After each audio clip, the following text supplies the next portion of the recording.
Hi, I'm Jitesh, founder of Nexaan. In the last video, we saw how to set up our data. Now, we will walk through the asset library module. On the left, you'll see the asset classification in three levels. First one being asset class, the second level is asset class type, and the third level is asset class type variation. You can either build the classification structure manually or bulk import them using the templates provided in the download button. Once you've built your asset classification structure, you will notice that when you click on the asset class type variation, you will get an AI suggested hierarchy models to be based on the names you've provided in the left hand panel and the AI models matching to that name. Anything that's closest, select or pick, or just close that button and import your own equipment hierarchy developed, where it again has its own template within the download button.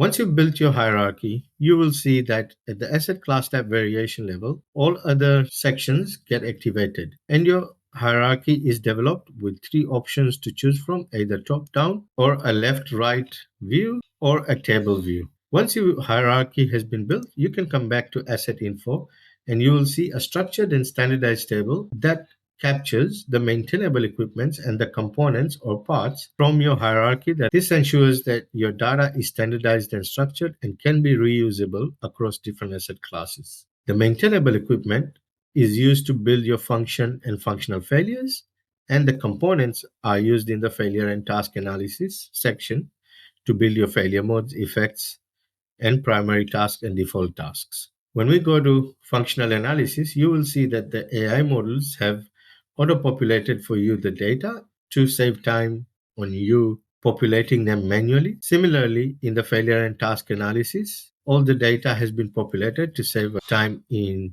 the manual tasks, allows the engineer to utilize their technical capabilities to come and review, update, verify, and validate.